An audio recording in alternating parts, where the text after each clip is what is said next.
Hello everyone and very good morning. I Akshita on behalf of MEAI Ballari Hospital Chapter welcome you all to the inaugural function webinar on importance of adopting internationally recognized Indian Mineral Industry Code IMIC Mineral Resources Reporting. Let's start this event with a motivational saying. Coming together is the beginning. Keeping together is progress. And working together is success. So, let us all work together for making this event a grand successful.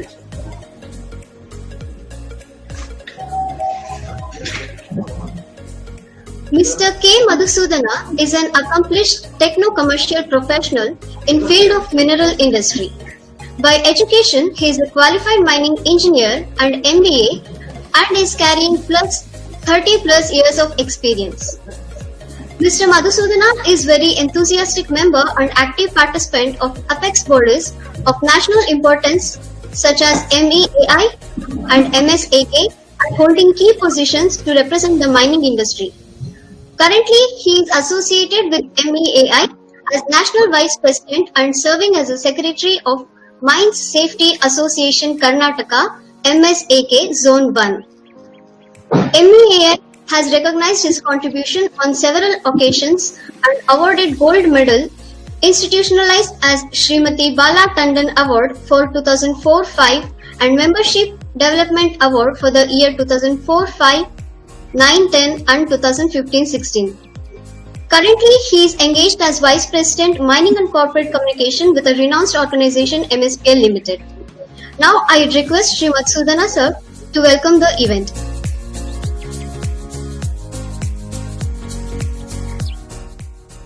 Thank you, Akshita. Good morning to everybody.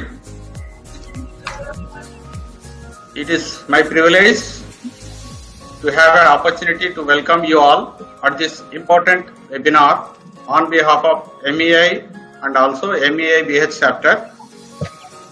I extend a very warm welcome to our chief guest and keynote speaker, Sri Sunil Duggalji, CEO Vedanta. We are certainly grateful to you, sir, for courteously and gladly accepting our invitation to become the chief guest of this occasion today. Please welcome you, sir.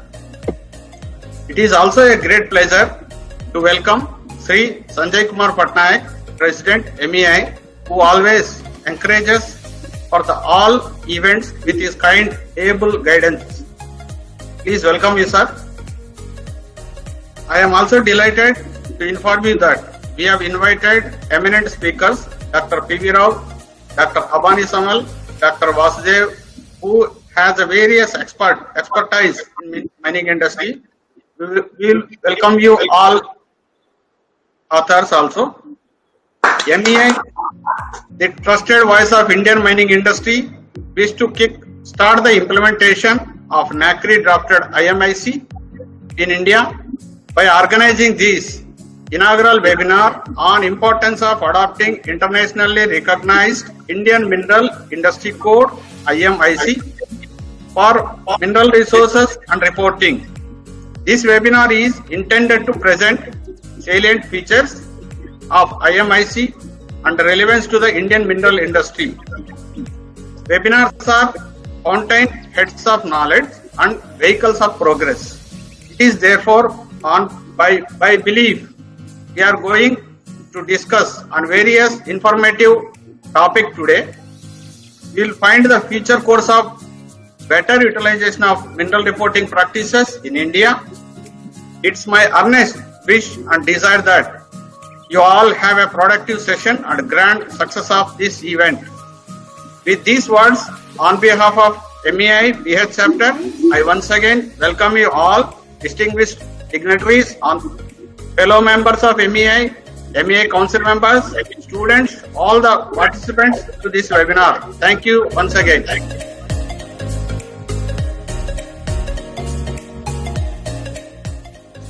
Mr. Sanjay Patnaik is presently serving as Director Projects for SR Minmet Limited, SR Group Company, executing two ambitious projects, which is 14 MTPA pellet plant and 8 MTPA greenfield integrated steel plant in the state of Odisha. Mr. Patnaik served as the Managing Director of Tata Steel Long Products Limited, formerly Tata Sponge Iron Limited, before completing his tenure with effect from 1st November 2019.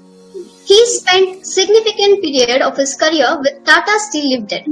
Before moving to Tata Steel Long Products, he was General Manager, Raw Material Strategy Group in Tata Steel. Mr. Patnaik completed his BE in Mining Engineering from Osmania University in 1983. He was President of Federation of Indian Mineral Industries (FIMI) for 2 years, that is from 2016 to 2018. Currently, he is the President of the Mining Engineering Association of India (MEAI). He has served in the Executive Council of Sponge Iron Manufacturers Association of India (SIMA) for several years. He is also a member of the Executive Council in the Society of Geoscientists and Allied Technologists (SGAT). Now I request Shri Sanjay Kumar Patnaik ji to address the event.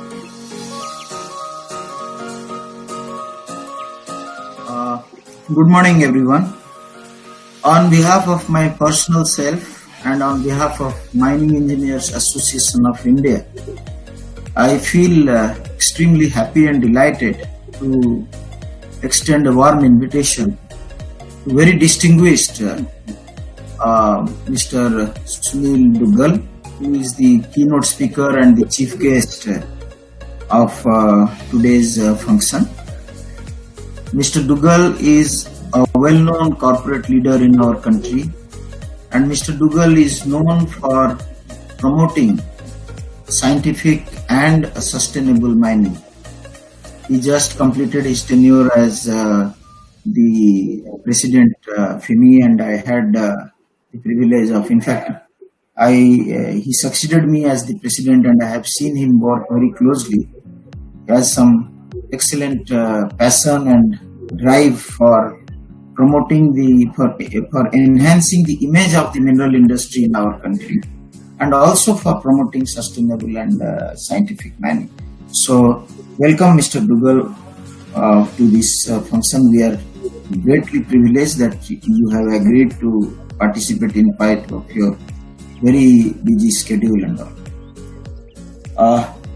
Mr. Madhusudana, Senior Vice President, who's been a very able colleague in the Mining Engineering Association and the Mining Engineer National Council. He's always been very proactive in promoting mining and has always been taken a very lead role and all that. And I have the privilege of also welcoming Dr. P.V. Rao, who is well known in the mining sector with vast experience in India and abroad, having worked in many companies. And he is the editor of Mining Engineering Journal, and he is also the member in many overseas associations. Dr. Rao is a domain knowledge expert in developing this Imic, and which is CRISPO compliant Imic and all. We have Dr. Vasudev, Dr. Abani Samal, based out of Utah, equally accomplished person, and Dr. Vasudev also. So, ladies and gentlemen, we will all be hearing these experts today, and also would have the privilege of listening to Mr. Sunil Duggal, his insight on the mining, mineral reserves and resource framework on CRISPO and how to take it forward and all. CRISPO, as I may say while you will be listening from all these experts, but we are very proud as Mining Engineers Association of India to have contributed and taken the initiative of making India a member of the CRISPO club. CRISPO, as all of you know, stands for the Committee for Mineral Reserves International Reporting Standards. It is well accomplished, like we have JORC in Australasia or CBR Brazil, There are 14 countries who are CRISCO members, and JORC, they have their own framework. JORC in Australasia, CIM in Canada, Brazil, CBR in Brazil, like we have NACRI in India, SME in the United States, so on and so forth. This was only a 5-member club or a 5-member group when it started in late 90s. But today it is 14 members and soon it could become more. And MEI took the initiative, but it was led by these very accomplished professionals who formed NACRI, and then developed Imic, which is the Indian Mineral Industry Code, which is CRISCO compliant. And this code, we know, once it's going to be launched today, by our chief guest, and this code has already been we are in discussions with the ministry and we are in discussions with several government agencies. This code, we believe that going forward, this code, if it is applied in India and all that, if it is widely accepted, it will augur well for the Indian mining industry.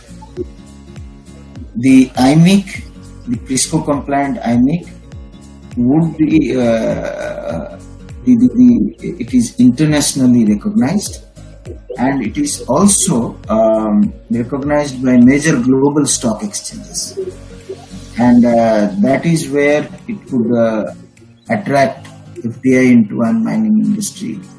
And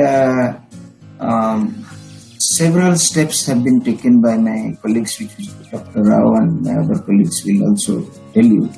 But going forward, as India targets to larger contribution of mining from mining sector, larger contribution to the national GDP, I believe Imic would play a very major role in meeting the national target. Thank you. Thank you for your patient hearing, and I am once again delighted to be part of this program. And once again, I am very happy that it is our chief guest, and all the other activities. Thank you very much. Thank you.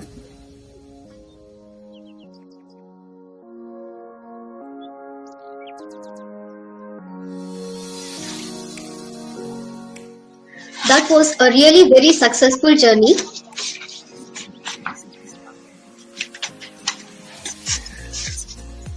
Mr. Sunil Duggal was appointed as the interim CEO of the Vedanta Group in April 2020 and has been subsequently designated as the CEO effective from August 1st, 2020.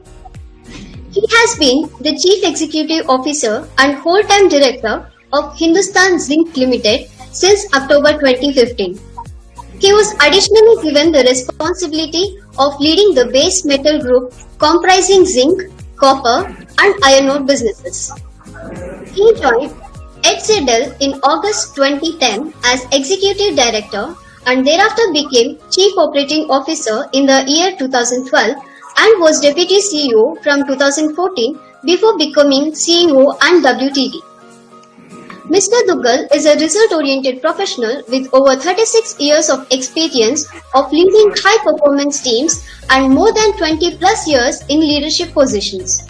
He is known for his ability to calmly navigate through tough and challenging times, nurture and grow a business, evaluate opportunities and risks, and successfully drive efficiency and productivity whilst reducing costs and inefficiencies and deliver innovative solutions to his challenges. His thrust on adopting best-in-class mining and smelting techniques, state-of-the-art environment-friendly technologies and mechanization, automation and digitalization of operational activities has added great value. He was born and brought up in Amritsar and comes from a humble background. His initial education is from DAV School, Amritsar, and has an electrical engineering degree from Thapa Institute of Engineering and Technology, Patiala. He is an alumni of IMD Lausanne, Switzerland and IIM Kolkata. Mr. Duggal also serves as the Vice Chairman, International Zinc Association (IZA), President, Federation of Indian Mineral Industries (FIMI), President, Indian Lead Zinc Development Association (ILZDA). Recently, he has been appointed as the Chair CII National Committee on Mining. Now, ladies and gentlemen, with all pleasure, I request Shri Duggalji to share his keynote address.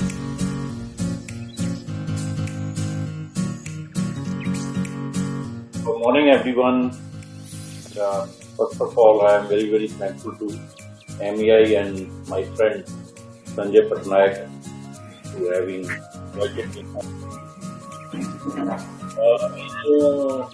Of MEI and a lot of past presidents are friend of mine, so I think MEI has been doing a great job, and this is another eventful day today when we are launching the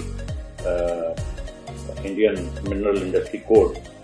And if I would share my experience, what this code means to me, I have not been from the mining industry as such. So I joined Hindustan Zinc in 2010 and subsequently started looking after the other base metal operations. So first of all, when I joined this industry, it was a stigma on me that I'm not a mining engineer and I'm from a different background.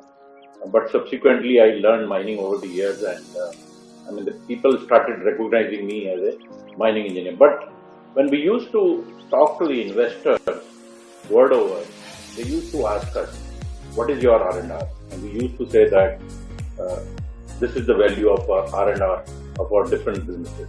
But they used to challenge us that which code it is compliant. We were complying with the different codes in the different companies world over, and it was a challenge for us.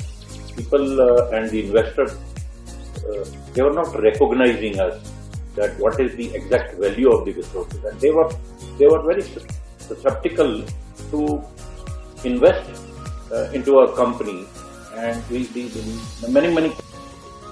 So at that time, I realized what is the importance of the code, because there is a certain template and a standard by which the resources have to be certified. And then I came to know that there are different codes which are adopted by different countries, and we chose one of the codes which was JORC.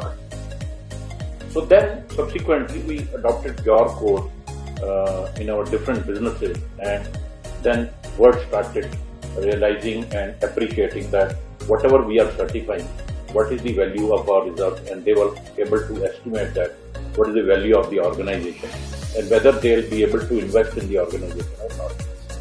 But subsequently, I also realized that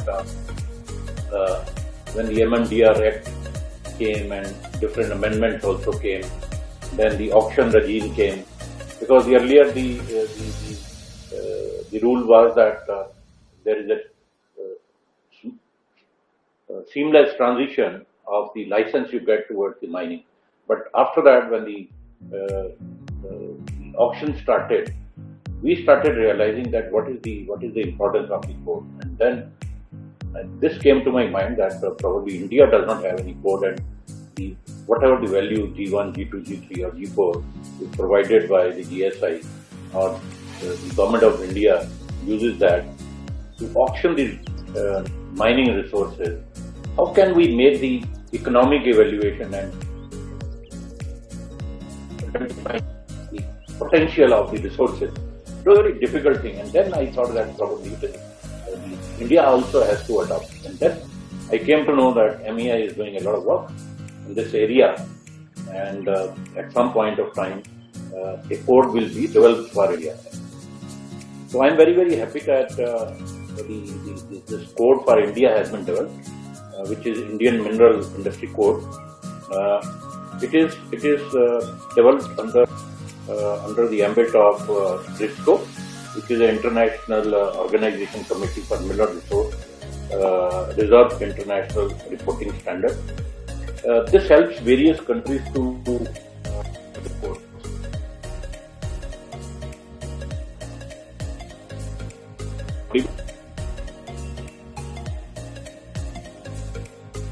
Am I audible, Sanjay ji?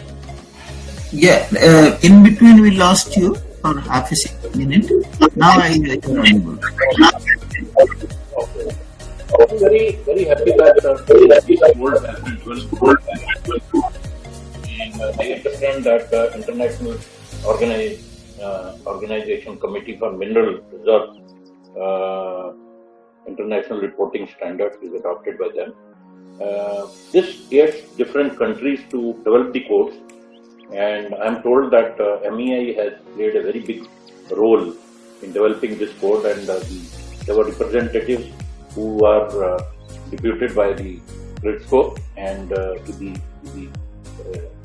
lot of hard work by MEI and these representatives and the support of the different organizations in the country, a code has finally been developed.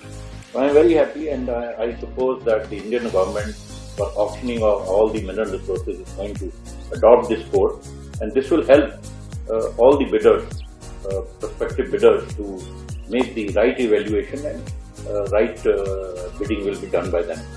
So I am very happy today. So I am also told that there are different countries, mining countries, who are the member of GRIDSCO, and India now is also the member, and this will help us to build the assurance over the quality of the processes. It will also bring the transparency into the exploration results, and it will be it will be a very transparent process in which the evaluation by the bidders will also be done, but after the bidding will also be done, the funding by the agencies could be possible depending on what kind of resource and result we have. Evaluate today, and congratulations.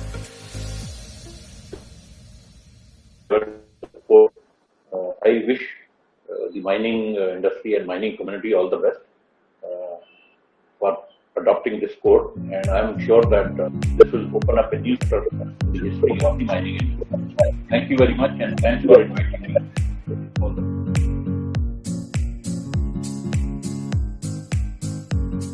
Dr. P.V. Rao. P.V. Rao, soon after obtaining MSc Tech degree with distinction in Applied Geology in 1975, joined Indian mining sector and served with PPCL, Hindustan Copper Limited and Tata Steel for nearly 3 decades. He received specialized training in geostatistics and mathematical morphology from Indian Institute of Technology, Kharagpur during 1984-89 as part of his research work leading to award of PhD in 1989. Dr. Rao served Tata Steel as Head of Mine Planning and Chief of Geological.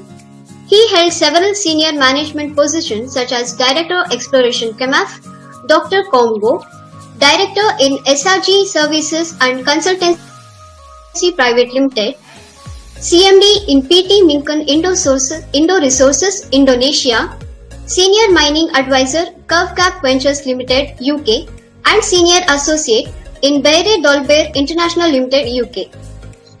Dr. Rao developed expertise in computerized deposit evaluation, mine planning and technical due diligence, and offered consultancy services for minerals and coal from diverse geological environments including heavy mineral, beach sands, iron ore, chrome ore, manganese ore, phosphorite, limestone, dolomite, magnesite, copper, cobalt, borites and quartz, and coal deposits both in India and abroad. Dr. Rao is a fellow of OSIMM, life member of MEAI and SGAT, and associate member of SME. He is the editor of Mining Engineers Journal, published monthly by MEAI since 2017. He is a national coordinator of International Geological Congress 2020 to be held in New Delhi, India. He was Honorary Secretary of MEAI for 1995 to 97 and GRIDSCO Representative in India 2015 to 2019 and founder co-chair of NACRI since 2015. Now I'd introduce Dr. P.V. Rao sir to share his presentation on this event.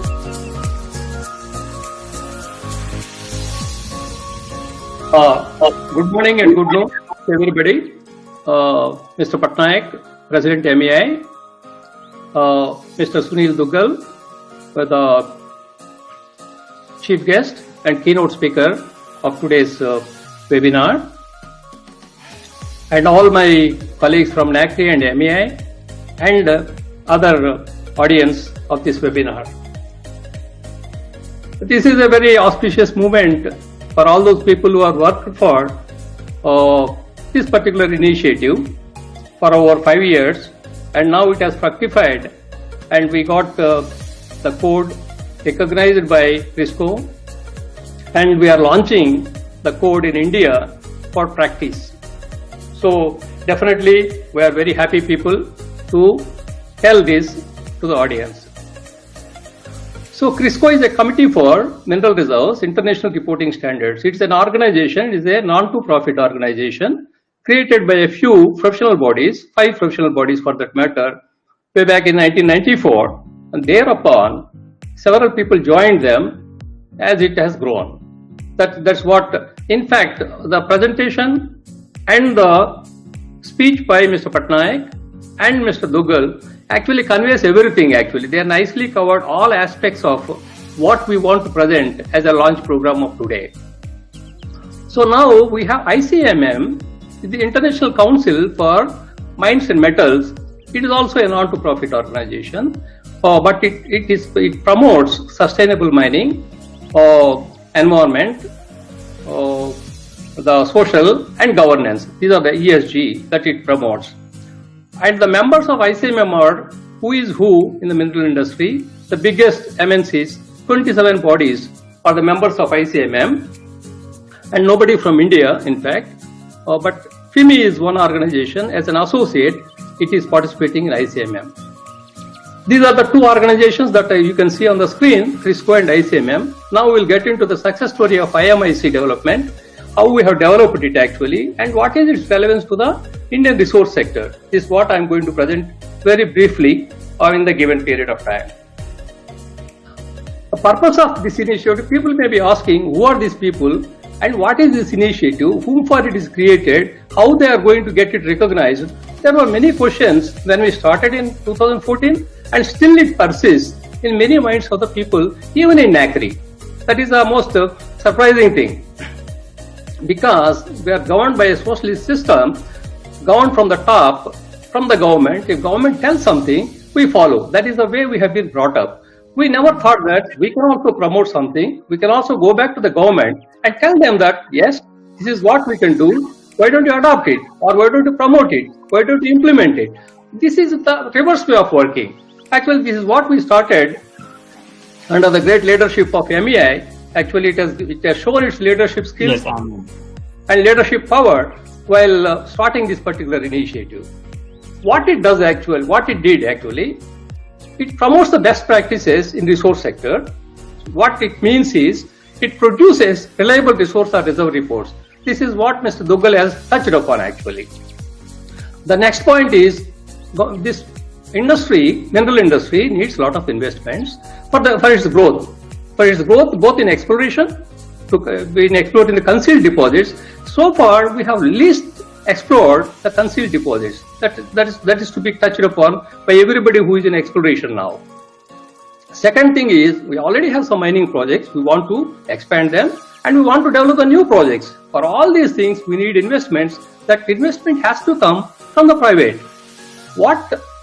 Through some of the discussions I had with the government and other bodies, is that they have a feeling that the money they have actually garnering from NMET, the funds are sufficient for the exploration. Probably they're in the fool's paradise. The money that what you get in the NMET is too little to actually explore the concealed deposits in such a large country. That government has to recognize. They have to come out of that. They have to allow the private entrepreneurs to come and do the exploration and invest. And for them, where from the money comes actually, the money has to come either from the private equity or through listing on the stock exchanges, existing companies or new companies. These are the two major ways by which the money is raised for funding these type of projects. See, when we started, it was a very, I was actually working on this. I made a presentation in 2014 August in All India Exploration Geologists Meet, telling that we need a standard of our own, which is recognized by the world. And simultaneously, my friend Mr. Dr. Abani, he was working from USA and he was associated with this type of things already from US. So in between, Mr. Abhijit Bakshi, who was the then president of MEI, he approached him, Dr. Abani, and myself, telling that some proposal has come like this, can we move forward on this? We had some discussion, then we told that okay, we will organize a conference, roundtable conference we called it, where we will call all of the stakeholders for this particular meet. So making use of our own good offices, we approached the companies, we approached the consulting companies, we approached the government bodies, we approached everybody, including SEBI, and we invited them for the meeting.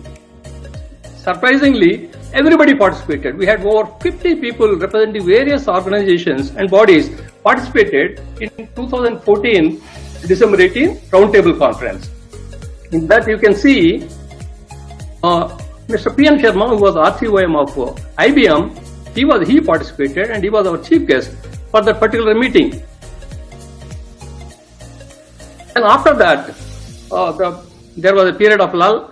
People were having so many doubts of what we can do, what we cannot do, and why we should do, who are we to do this type of job when government is there, you are having UNFC, it is all useless. So many types of feelings were there amongst the members. Then ultimately, some members came forward. We are able to convince some members, like representatives of Tata Steel, Vedanta, NMDC, and organizations like, consulting organizations like DMT, SRK, then professional bodies like SGAT, so Geological Society, and to some extent MGMI, and the government of this industry representatives like ASOCHAM, FIMI. All these people, they extended their support and they participated in the next meeting when we called in November 10, 2015, almost a year later, to form the committee first. How to go about that? We thought that we should form a committee, then only we can move forward. So this is what that represents. You can see all the representatives that were there during that meeting.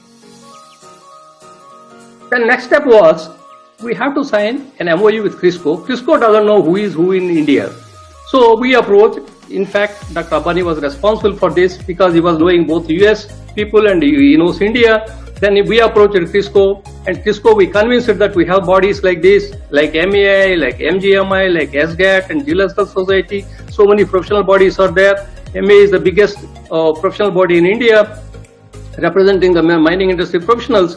So we are able to convince them. Then they told that okay, we will enter into MOU with my MEI.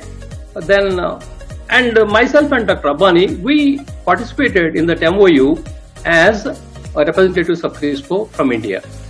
Mr. T. Victor, who was the then president of MEI, he represented MEI, and we three signed the MOU with CRISCO. Dr. Harry Parker, he was the chairperson of CRISCO at that time. Our friend Dr. A. Shrikant, who was a professor in IIT Kharagpur, he also participated in that meeting in the US, Phoenix, and we concluded that particular MOU at that point of time in February 2016. Then as it progressed, we developed the Imic draft. We formed 6 committees under the leadership of 6 people. This is Mr. Kothari, Mr. Solanki, Mr. Deepak Rathod, Dr.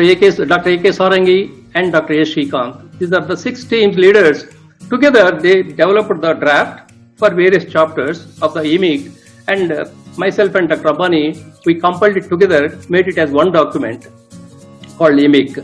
Along with Imic, we also developed 2 more documents. One is known as an acne charter, how this is going to function actually. Who is going to? MEI cannot do it on its own because we have the problems of other professional bodies. They are also interested to join this movement, like MGMI, SGAT, Geological Society. Then we decided, no, we'll have another different organization which will consist of all these bodies. That is how the NACRI came into the picture. And MA as a member of NACRI and other bodies also as a members of NACRI. That is how we started actually. And Imic has been prepared and it has been finalized. Then finally, after 2 years, we got it approved from CRISCO.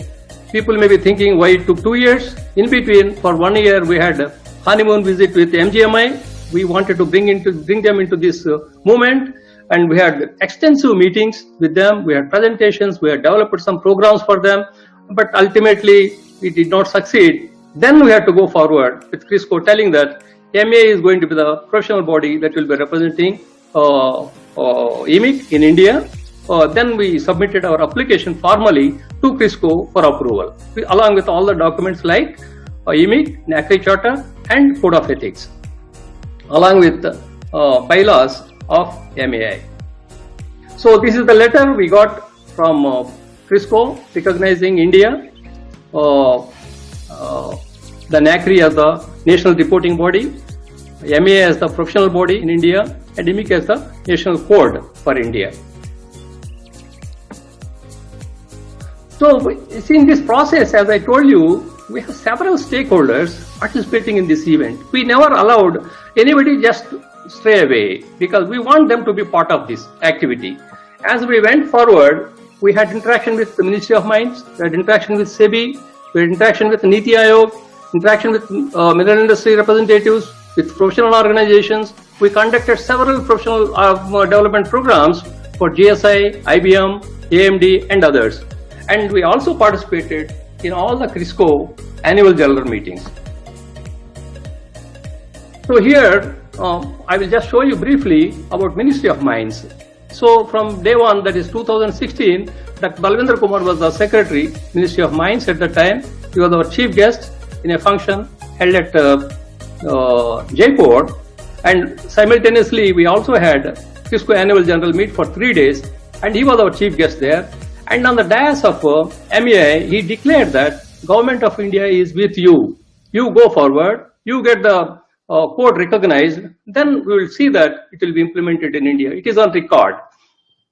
When he made that statement, you can see that in the round circles, the CG of IBM, Director General of GSI were also present on the same dais. And we had from CRISCO, the chairperson of CRISCO, and the previous past chairperson of CRISCO, both Dr. Harry Parker and Ian Goddard were also there. And Mr. T. Victor, the President MAI, was actually helping to do all the process. And then we can see another photo where all the CRISCO members means all the countries, 2 representatives from each country, and the candidate countries participated at a Jaipur conference. It was a big gathering, and it was a useful gathering for 3 days. And you can see a representative photo of that particular thing along with our NACRI members. Then we had another meeting at Udaipur with Mr. Arun Kumar, who was again ex-secretary of MOM, and we had a private meeting with him. And he also promised that you go ahead, you don't stop this activity. We are there with you. But it so happened that these bureaucrats keep on changing year after year, and we had to catch up with the new person. But we are able to make the continuity by virtue of our correspondence with MOM. And next we met Dr. N.K. Singh, who was the Joint Secretary of MOM again at Hyderabad when he came. Along with him, Director General Geological Society, Mr. Raju was also there, Mr. V.S. Rao, Mr. Victor, and others participated in that meeting at Hyderabad. And recently, on March 30th, 2020, we had a meeting with MOM. They formed a committee actually. MOM has formed a committee. In that committee, NACRI was also a member. 2 members were there from NACRI, myself and Mr. Pankaj Satija. And we had a meeting, and in conclusion, they told that we want to review MEMC rules, and we will see that how we can implement the Imic in Indian scenario. That's what that has been done. Pardon?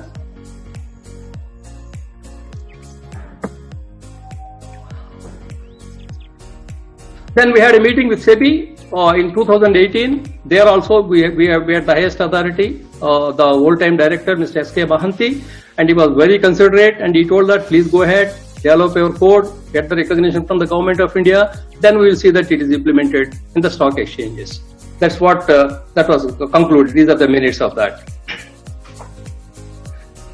And we had a meeting with Niti Aayog, Mr. Aya Ahmed, very recently on October 8th, where we tried to convince him the importance of this particular thing. Probably is quite up to date on these aspects. He told that yes, we recognize there is a need for this type of code in India, and we are going ahead with that with his support. Then we had several development programs. As I told you, we started in August 2014 with the All India Exploration Geologist Meet. You can see all the people participating from AMD, GSI, MECL, all the organizations were there in the particular this thing. Then we conducted a professional development program with the support of CRISCO and SME USA in Hyderabad, where all our stalwarts are there. Mr. Chaudhary, Mr. V.S. Rao, Mr. Tripathi, Mr. T. Victor, all were there from MEA along with Harry Parker. And on the other photo, you can see representatives of IBM, AMD, Coal India, SGAT. These people are there on the dais.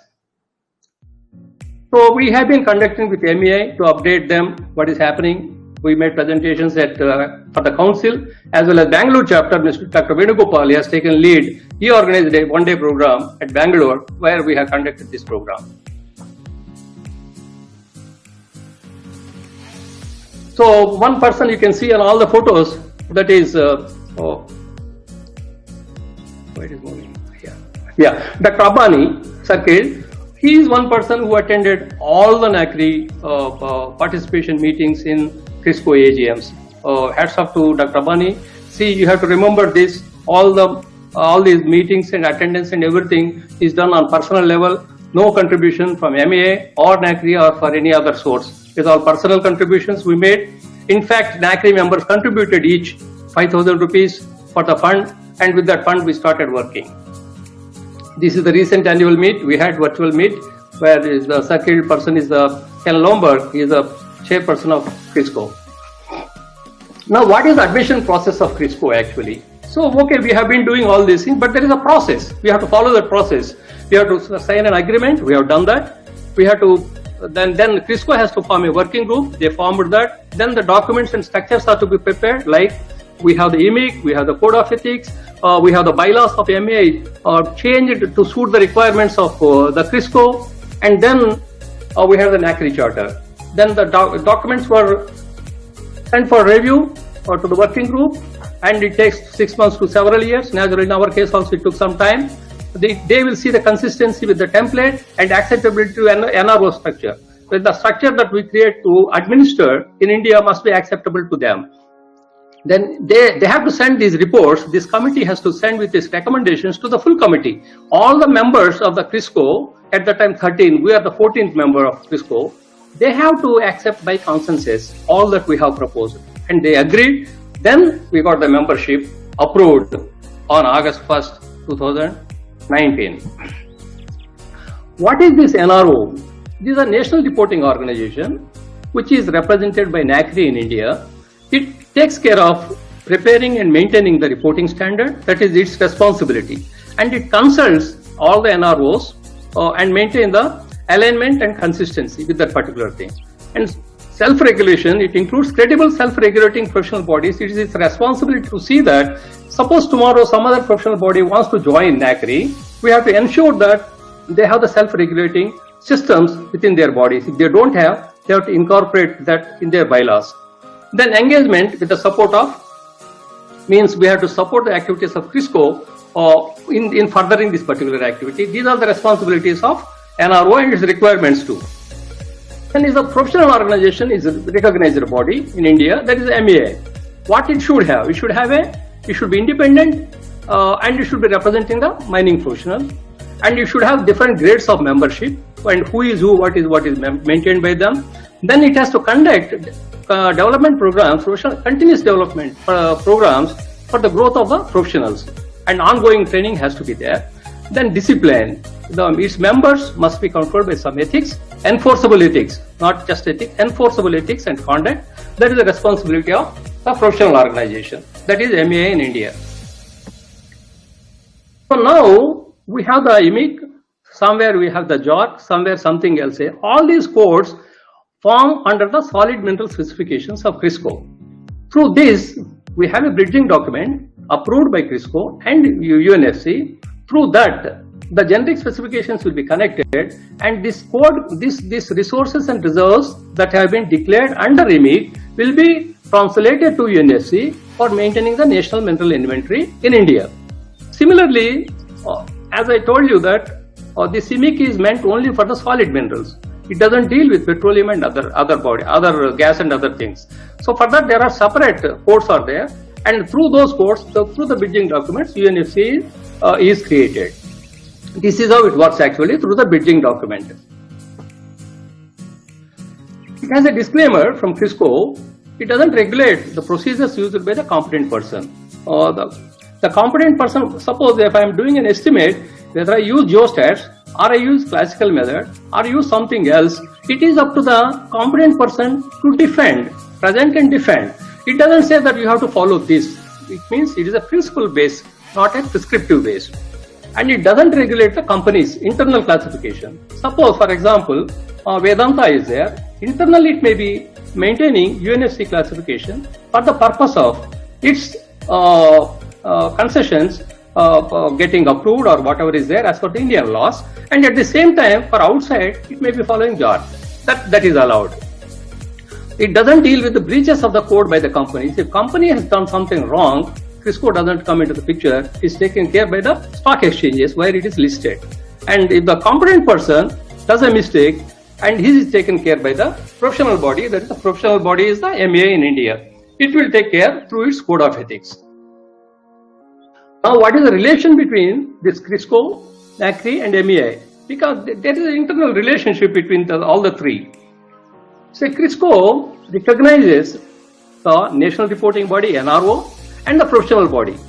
But the recognition of professional body is through NRO. So, it means CRISCO, NACRI, the NRO, that is the NACRI, is responsible to the CRISCO, and NACRI in turn is responsible to the professional body, MEI, and its activities like implementation of MIC, Imic, and competent person, RCP, and code of ethics. At the same time, NACRI has its own responsibilities like maintaining the NACRI charter and also maintaining the Imic. This is how it works. NACRI and MEI together, they function, but NACRI is responsible to CRISCO. CRISCO talks with NACRI, and NACRI is represented on CRISCO by 2 members from NACRI every year.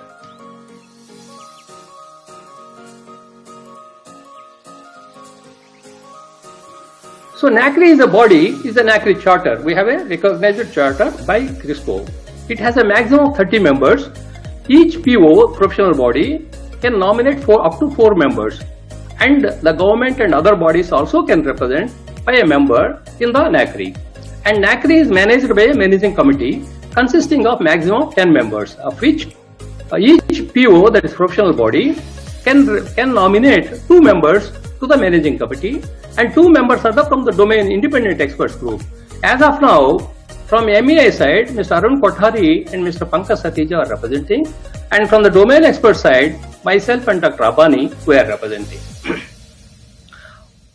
The managing committee is controlled by 2 co-chairs for the day-to-day purposes and all aspects are dealt with by 2 co-chairs. One co-chair is from the PO, who happen to be the president of that particular organization, Mr. Sanjay Patnaik, and from NMC representative from the domain expert side, myself representing. We 2 are the co-chairs. Under this, we have the managing committee with 4 members, under which there are 30 members, NACRI. MEI has to form 4 committees.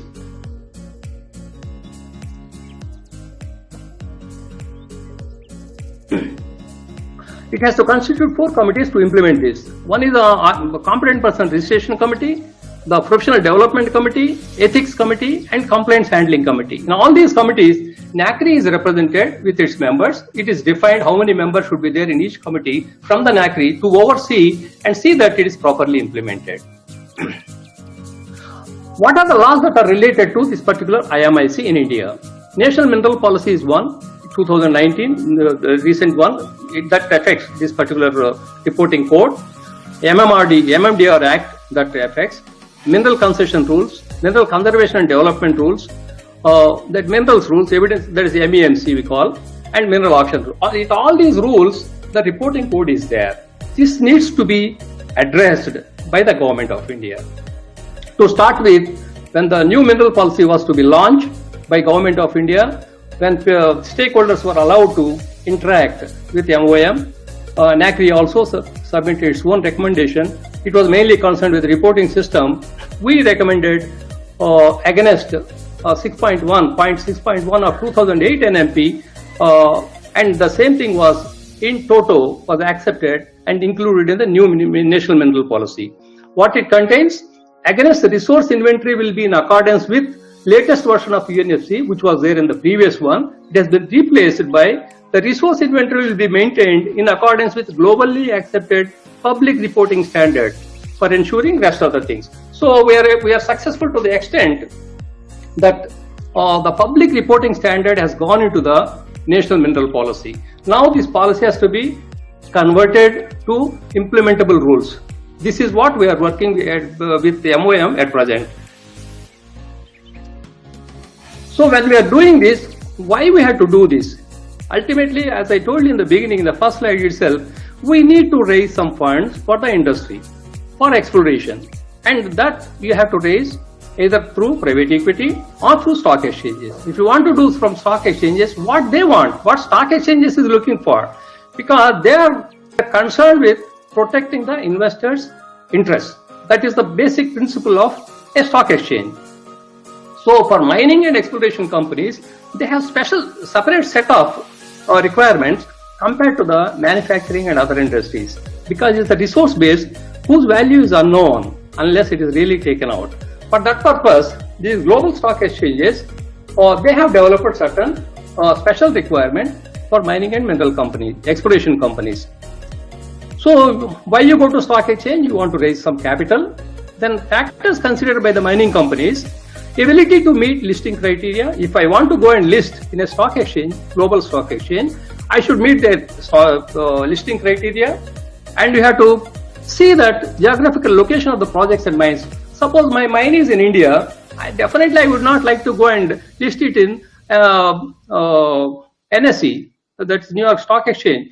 I prefer to go to either Singapore or Hong Kong rather than going to USA. Same way, location of the mining industry peers. When I am doing mining, what my at what stage we are, the exploration stage or the development stage, at what stage, then you have to, accordingly you have to go to the exchange. Access to an investor base, where the most of the investors lie. For example, if you are an exploration company, you want to raise some money, preferably you should go to either Toronto Stock Exchange or Australian Stock Exchange, and at the most to Hong Kong Stock Exchange. The most of the investors in exploration projects are concentrated in these stock exchanges. And in addition to that, you have the ongoing regulatory requirements for each stock exchange. The mining companies worldwide, they are listed on Australian Stock Exchange, Security Exchange, Hong Kong Stock Exchange, Johannesburg Stock Exchange, London Stock Exchange, and Toronto Stock Exchange. These are the 5 major stock exchanges where the mining companies are listed. And to be precise, most of the junior companies are listed in Toronto and Australian Stock Exchange. In Australian Stock Exchange, their special requirements are, it has to be supported, they have to follow the chapter number 5 of the ASX listing rules. Along with that, the reports of exploration results, resources and results are to be submitted as per the JAR code. In Hong Kong Stock Exchange, you can use JAR code, you can use NI 43101 of Canada or SAMREC of South Africa. All 3 are accepted. Along with that, they also look for some valuation using SimVal, that is of Canada, SamVal, that is of South Africa, and Valmin of Australia. These codes also you have to use, and you have to value the valuation of that particular property you are doing for the listing. And these reports are to be prepared by independent competent expert. This is the requirement of Hong Kong Stock Exchange. It means each stock exchange has its own requirements. If you go to Johannesburg Stock Exchange, they use only SAMREC code and SamVal code. Though there are 14 codes now, they allow only SAMREC code and SamVal code because there are some specific requirements for that. And lead competent person has to submit all these reports. In the London Stock Exchange, you have both for the majors as well as juniors. Majors are listed in LSE, the main market, where they use Australian, South African, Canadian, US. In almost all codes they accept in London Stock Exchange. That's what it says. And the prospectus must contain a competent person's report. That is another requirement. Then if you come to Toronto Stock Exchange, it is considered as the primary market in Canada for senior issuers, while the TSXV, that is venture capitalists, is recognized as the primary Canadian market for junior issuers. They use NI 43101. These are the codes they use. So now we come to the end, the purpose for which we have developed this, and at what stage we are, who are all the people that participated. We have now. Hello. So now. Hello. Yes, sir. Yeah, some equal. Okay. This is what I conclude by telling that there are several people, several professionals, several companies, and several organizations like consulting companies, even academic institutes like IIT Kharagpur, and industry leaders like ASSOCHAM, FIMI, and other bodies, and my professional bodies like Geological Society. We are thankful from the NACRI side for all their contribution, and my NACRI members who have been logging for years with their own money, with their own funding, with their own time, attending the meetings and contributing to this great national cause. Thank you so much for listening to me. If you have any queries, I'm prepared to answer at the end. Thank you.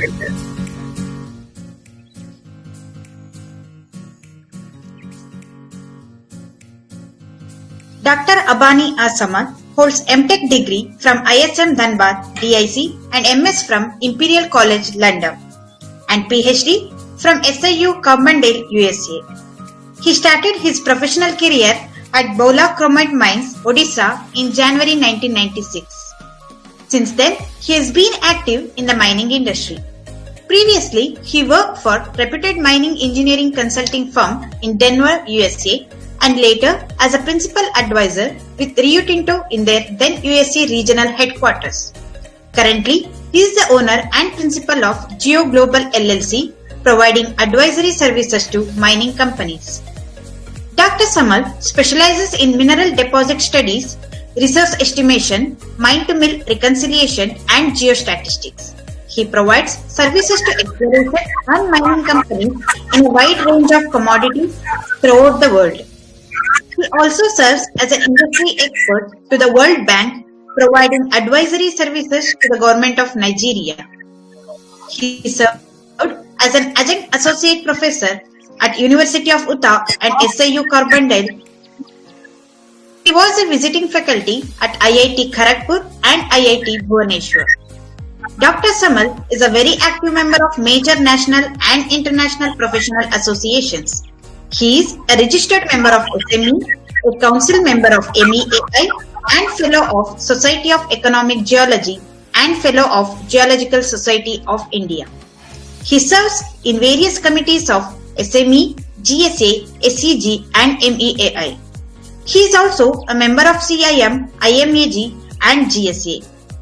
He served as an honorary representative of CRISCO in India. And it gives me immense pleasure to say that under his leadership, India became a member of CRISCO. Dr. Abani Asamal sir, I request you take over the presentation. Over to you.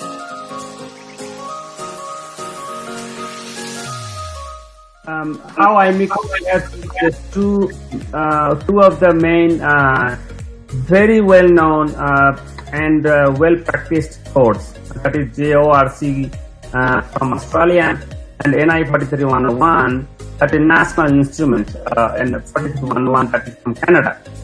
The Imic requires an RCP, that is a competent person. We call it a registered competent person in India, with more years of experience to act as CP compared to Australia and Canada.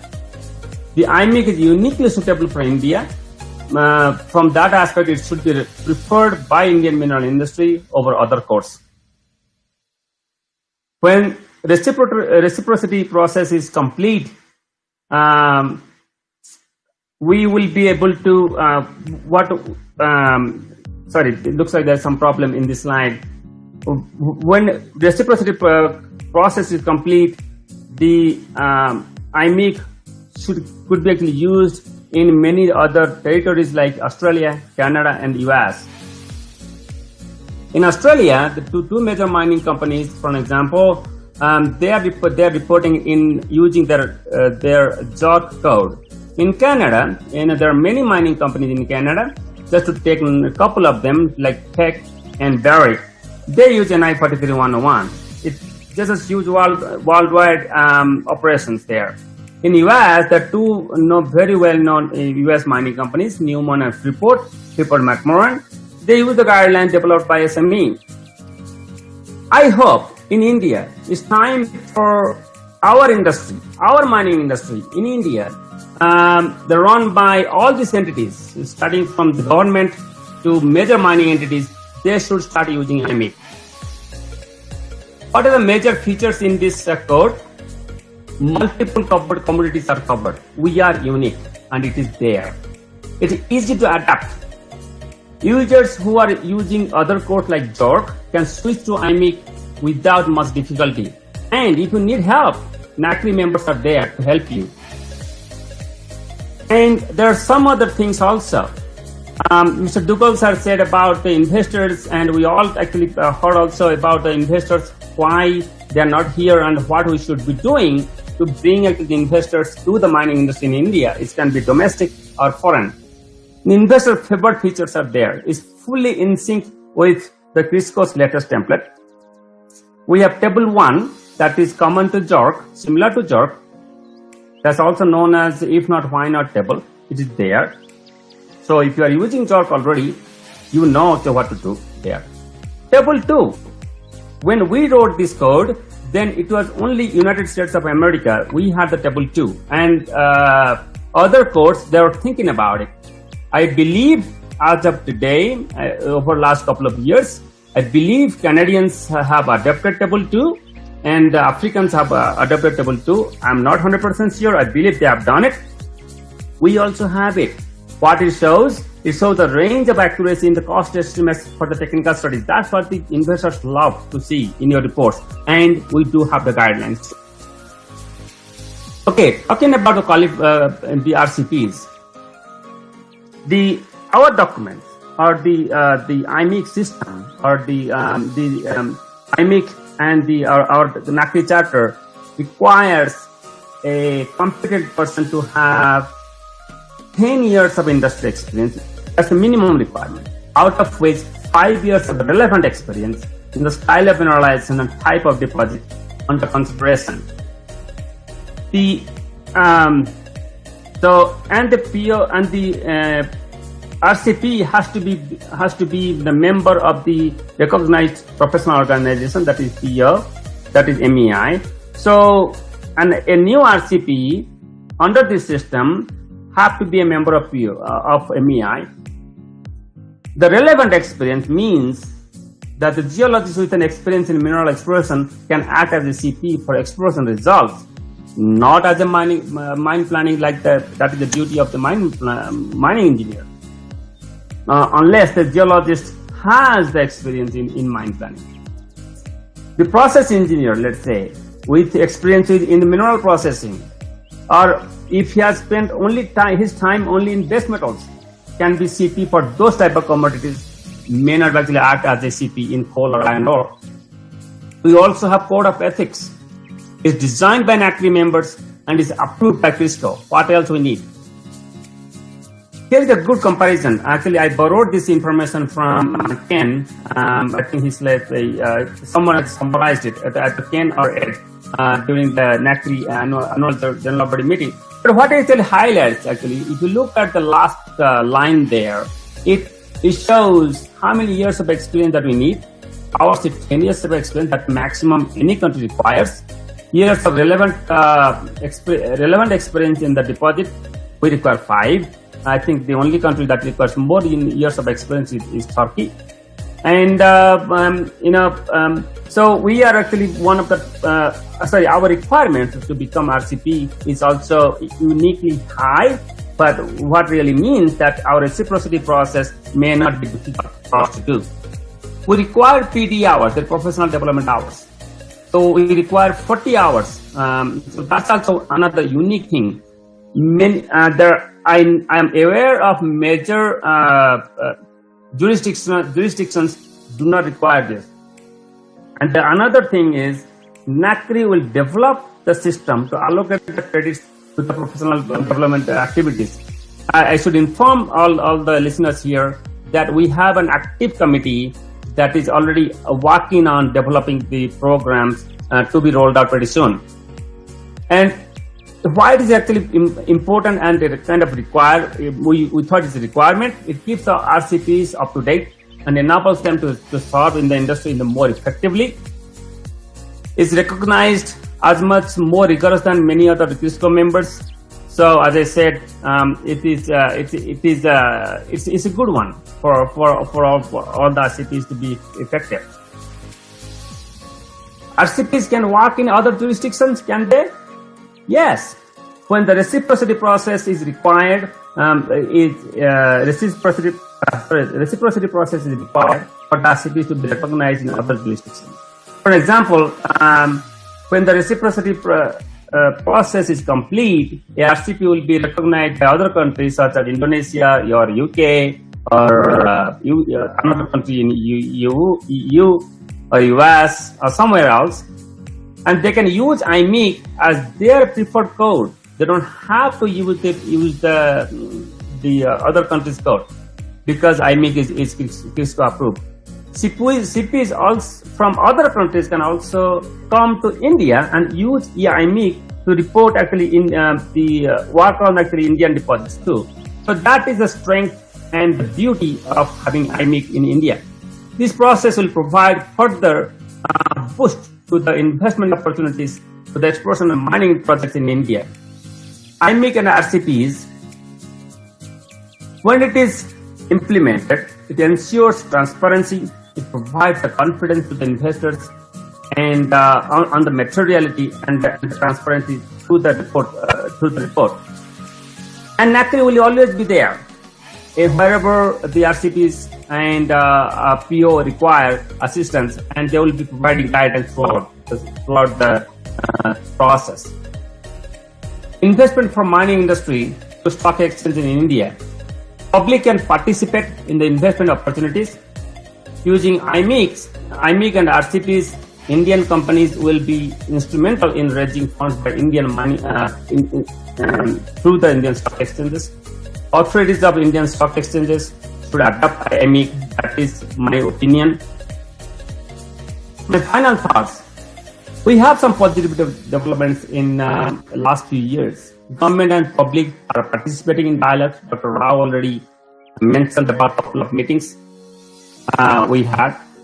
Government is considering a CRISCO template-based reporting system. We'll see where it goes. And this is again my personal opinion that in coming years there'll be need for hundreds of RCPs in India. I'm really looking forward to that. Imic can be the leading reporting code in all Asian stock exchanges. I'm really again looking forward to that. With all other Southeast Asian countries should be looking at Imic as that as the main guiding document for their countries too. Indian mining industry can contribute substantially high proportions to the GDP, and I do not want to actually start discussion on that. We all are aware that there's a large discussion going on, about the contribution of mining industry to the GDP. I hope that we can contribute to that. Thank you. These are my contact information if anyone needs.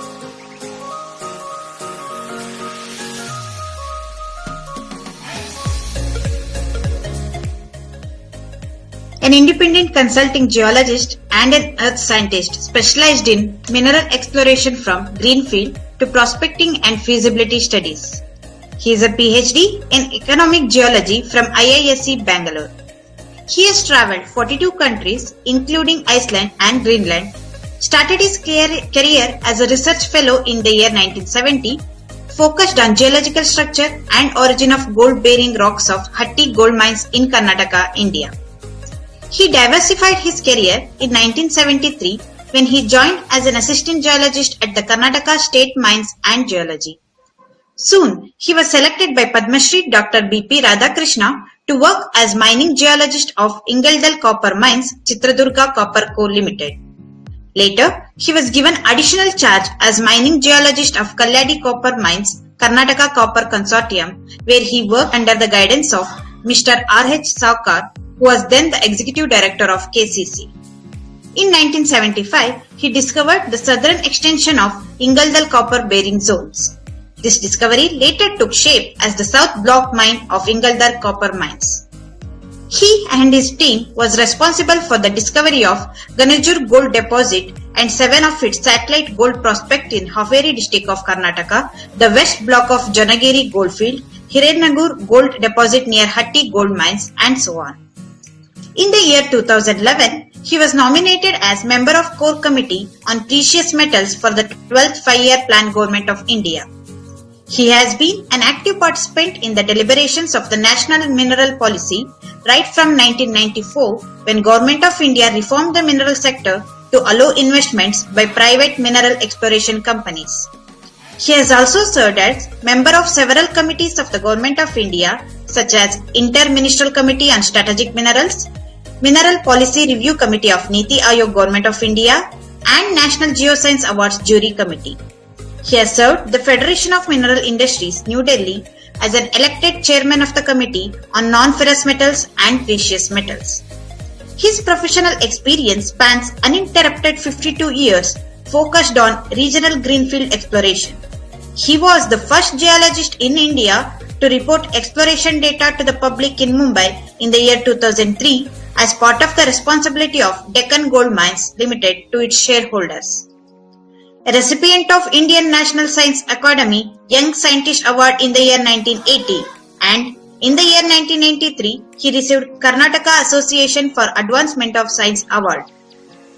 He has to his credit about 40 scientific research papers on the ancient rocks of Karnataka and Greenland, and also authored over 150 technical reports and metalliferous mineral deposits and national mineral policy issues. In April 2005, he and his wife Malati, along with members of his family and friends, founded a trust named Sacred Trust in honor of his father, who inspired him to spread computer literacy in rural areas of Karnataka. From February 2016 to August 2018, he was COO of Sahola Gold Mines Madagascar Private Limited, and since September 18, he is a freelance consultant for mineral industries and technical advisor to MPXG Exploration Private Limited Hyderabad and Tanka Engineers LLC Bengaluru. Ladies and gentlemen, it's time to know the man behind all these achievements, Sri Dr. V.N. Vasudev. I request Dr. Vasudev sir to take over. Thank you, sir.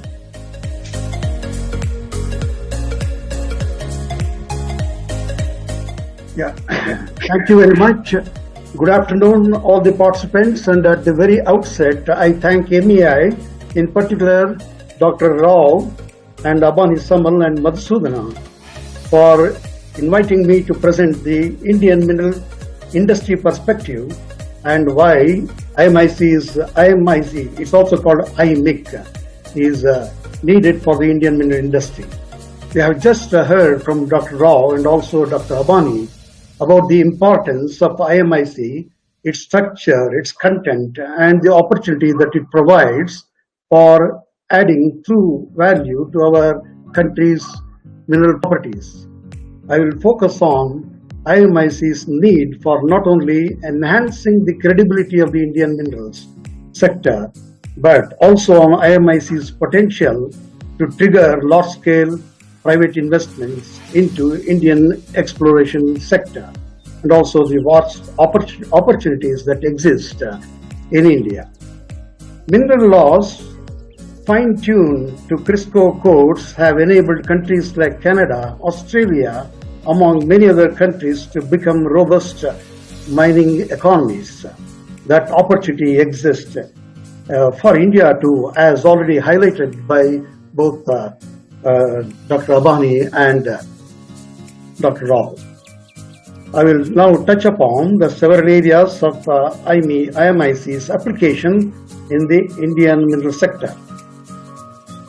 As you all know, Indian mining industry is a huge one in terms of value and volume, but the potential of the explored resources and its to be discovered mineral deposits is even more.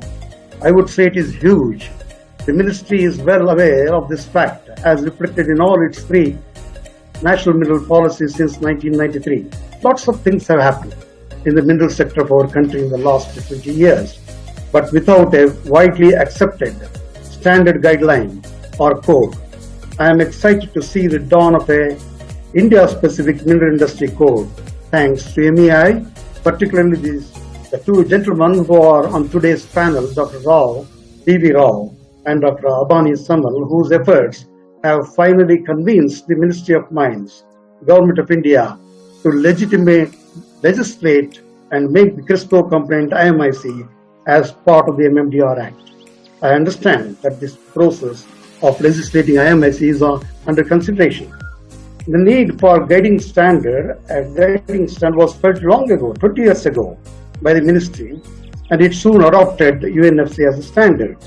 The ministry extended its use for statutory reporting, not public reporting, statutory reporting, that is government-related reporting, and also obligation on the part of the concession holders. In all exploration programs, classification of resources and reserves through legislation in year 2003. However, because of its complexity, inflexibility, UNFC did not gain wide acceptance of the Indian mineral industry, as well as of financial institutions. Loan was hard to come by. More importantly, the recognition by the SEBI was avoided. UNFC, though, is still serving as a guide to government organizations. I am happy the MOM has finally recognized the need for a standard for public reporting of mineral exploration data and mineral resources and results. IMIC is the answer for a proper assessment, documentation, and reporting of the existing mineral wealth of the country. As we all know, IBM is the custodian of National Mineral Inventory. As per IBM, India currently produces 95 different mineral commodities and maintains a record of these resources, of most of these minerals. Several ministries of the Government of India rely upon IBM's National Mineral Inventory to prepare their vision documents and for forecasting annual requirements of minerals, metals, and annual revenue, and trade and commerce, etc. Therefore, the NMI should be maintained as a highly credible and reliable source of information, and this is where the IMIC can enhance the credibility of the NMI, National Mineral Inventory. In its vision document, the NMP 2019 emphasizes on the need to increase the production of minerals in its value terms by 200% and reduce the trade deficit in mineral sector by at least 50%. The Mineral Industry Code, that is IMIC, eminently serves to making the Indian mineral sector globally competitive. You may ask how a set of guidelines contained in a code trigger national economy. That should be the question anyway. Yes, it is possible for the fact that the primary objective of the code is to promote commercial business on the basis of a set of standards and best practices. When the laws regulating mineral concessions of the country are fine-tuned to the code, it will become an instrument to boost the country's mineral economy. People talk about several million dollar transactions taking place at PDAC in Canada, Indaba in Cape Town, China mining in China, and or diggers and dealers in Perth. But there is no such talk about billions of dollars worth of transactions on mineral properties discovered in our own country. The answer lies in the absence of an internationally recognized mineral code, and IMIC steps in here and adds credibility to mineral discoveries, prospects, and resources. I've just shown this picture here. For example, what is seen, a prominent structure by Burj Khalifa reportedly, costed $4 billion to construct. People talk about it, but they do not talk about the KGF, which produced $51 billion worth of wealth in its more than 120 years of its history. Or, for example, the currently active Hatti Gold Mines has produced $6 billion worth of gold so far. But people do not talk about that because of a lack of a code, a standard code for the country, and a lack of a trading platform. IMIC is needed for attracting private investments and FDI, as already highlighted by my colleagues Dr. Rao and Abani Samal. It is needed for packaging of mineral-bearing blocks by state governments for auctioning. It is needed for selling of shares of PSUs engaged in mineral business. IMIC is needed for MDOs, that is by mine developer operators, for conducting due diligence. IMIC underpins international collaborations in mineral sector. The mineral code is crucial when exploring marginal grade mineral resources with complex structures and metallurgical issues. The mineral resources defined by GSI, MECL, and PSUs under UNFC can be closely tallied with CRISCO compliant IMIC. In case MOM agrees to do away with UNFC, then the preparation of mining plan, quarterly reports, 6 monthly and annual reports would have to follow IMIC. Preparation of scheme of prospecting need to follow IMIC. Presentations of SGPB and CGPB meetings should also follow IMIC. IMIC holds transparency. One of the principles governing the IMIC is transparency. Why? Transparency requires that the reader of a public report is provided with sufficient information, the presentation of which is clear and unambiguous, so as to understand the report and not be misled. The very same transparency was the biggest motive behind the introduction of the auction mode of granting mineral concessions in the MMDR Act 2015. Therefore, the MMDR Act and the IMIC serve the common good. Thus, the need for IMIC has become more imperative. Reporting. Now, it's one of the most important aspects of IMIC. IMIC comes in handy for reporting to national and international stock exchanges. This was amply highlighted by Dr. Abani just now and other regulators. IMIC is needed for periodic reporting to shareholders of a publicly listed company. As mentioned in my introduction by MEI, I believe I was the first geologist in the country to have reported exploration data to the country, to the Indian public shareholders in September 2003. Reporting to investors is experiencing considerable popularity because of globalization of the business of exploration and mining and the growing need for external financing of mining projects. IMIC is needed for posting mineral-related information on companies' websites. The code is also required for reporting to Parliament by the Ministry of Mines and for replying to starred questions by parliamentarians. Is there a code? Is there a reporting standard being followed at the moment?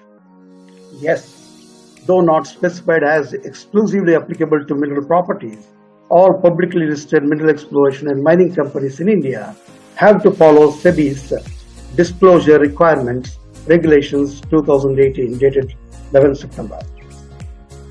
In its disclosures, in the offer document, disclosures have to highlight risk factors, and there shall be no forward-looking statements that cannot be substantiated. This is where IMIC plays its role. Now, junior exploration companies. Everybody in every country, they are hearing about junior exploration companies. And FIMI, particularly in India, has been talking about promoting in the last 1 decade or more than a decade, junior exploration companies. Globally, JECs account for 65 to 75% of all mineral discoveries. JECs do exploration as a standalone business and are publicly funded. Hence, they are highly regulated by stock exchanges. JECs have to mandatorily conduct their business of exploration under FISCO-compliant codes. MMDR Act has to be amended to facilitate the entry of JECs in large numbers. Yeah, this picture shows how JECs play a part and their contribution to almost to 75% in all discoveries globally.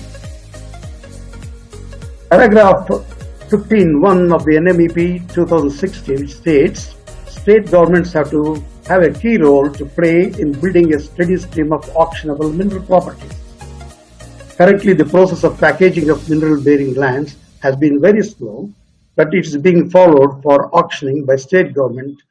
But the packaging does not envisage certification of exploration data, resources, reserves by a QP or CP, or now under IMIC it will be RCP, registered competent person.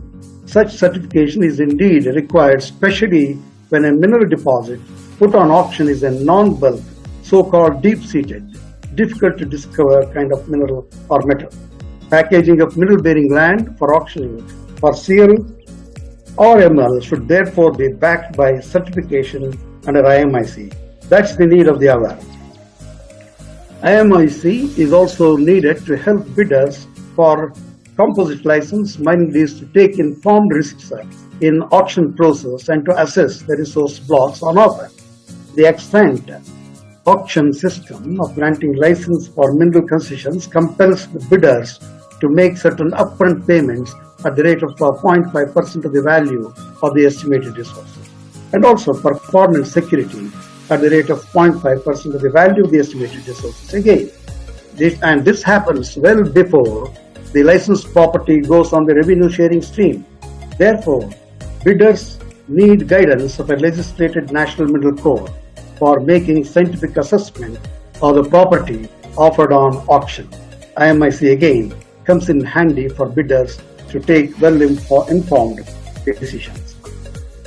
GDP, and Dr. Abani, someone also mentioned about the GDP, and let's not, he also said that much discussion is going on the mining sector's contribution to the GDP. It is currently quite low, being 2%. IMIC would certainly help to increase mineral sector's contribution to the GDP. Non-adoption of FISCO-compliant mineral code could be one among the several reasons for such low contribution of Indian mineral sector to the national GDP. Mineral code is required for valuation of mineral exploration properties and undeveloped mineral resources. Mineral exploration properties are those on which an economically viable mineral deposit has not yet been discovered or defined. Such properties are bought, sold, optioned, and joint ventured on the basis of their perceived potential for the discovery of a viable deposit. One measure of the exploration potential is the amount that can be justifiably spent on exploration for discovering viable deposits. Mineral properties are valued for a number of other reasons, including mergers and acquisitions, pricing of initial public offerings of stocks, litigations, expropriation, and insurance claims. IMIC superbly serves all these purposes. Now, coming to the, its potential, IMIC's potential to trigger huge job opportunities and reduce the current account deficit and generate revenue. In the strategy paper for unlocking the potential of Indian mineral sector, it is dated November 2011. It is stated that Indian mining sector has the potential to add thousands of crores. Actually, numbers are mentioned up to rupees 1,125,000 crores to GDP by 2025, a growth of 10 to 12% per annum. It includes both direct and indirect contributions, and it can create 2 million to 2.5 million direct jobs and up to 13 million jobs through indirect employment opportunities. It can contribute 275,000 to 315,000 crore of revenue through royalty, corporate tax, and duties by 2025.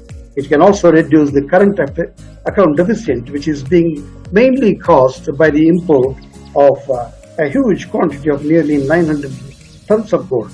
Though not due to COVID situation, it hasn't happened this year. Mineral resource discovery potential of India. There is a vast, really, I tell you, much more, as big as Canada or Australia. Now let's look at the resource position, what was in 1954, and I'm not going to read them here. They compare the resource position in 1954 and 2014. This table at once conveys more the exploration, more the discovery. Mineral code comes into play here. And this document of the Geological Survey of India, dated February 2018, highlights the vast the opportunities that exist in India. The exploration and the mining opportunities in India, an investor guide was prepared as soon as the Ministry of Mines came up with the MMDR Act. According to that, we have an area of 575,000 square kilometers defined as obvious geological potential, where many more discoveries of particularly non-bulk minerals and metals can take place. So I believe that it is almost up to 1 million square kilometers is the OGP area. IMIC can act as a boost in this regard. Here, this shows, this is also drawn from the Ministry of Mines, Government of India's source. These highlight manganese, chromite, zinc, silver, copper, gold, nickel, the ratio between the existing drilled resources and the reserves. So the resources, the vast resources exist which avoid conversion to reserves. Here, gold resources. And I've been in gold industry, gold exploration industry since almost 25 years now. And since 1960, this table chart shows since 1960, when our resource position, we used to call it as reserve, was only 59 tons. Today, the inventory is 693 tons. There exists potential to increase the resource to even 3,000 tons by 2029. IMIC here plays an important role. Some of the current worth of the discovered resources is nearly 15,000 crores, or about $2 billion. Here are the locations where in India opportunities exist for gold exploration, and there are many drilled resources. According to me, my own tabulated information, we have almost 203 gold prospects that are available for resource drilling. Many of them are small, currently small at their current drilling status, and there are several medium, more than 30 to 100 tons resource, and gold mines can be developed within the next 9 years. According to me, at least 27 gold mines can be developed within the next few years. These are the locations where the number of drilled prospects are wide, but the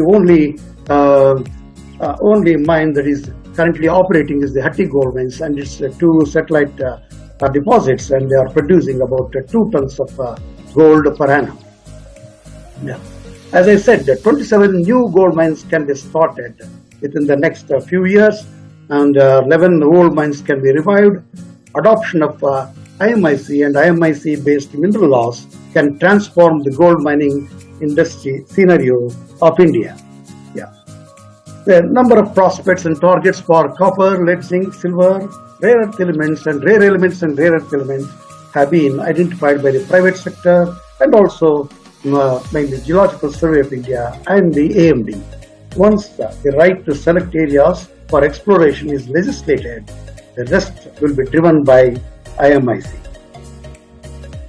This highlights, in the northern India, the potential that exists for exploration and new discoveries. This highlights already discovered areas, and it is there is ample scope exists for making more discoveries and the conversion of the known resources into reserves of lead, zinc, copper, silver, cobalt, tungsten in the northern part of India.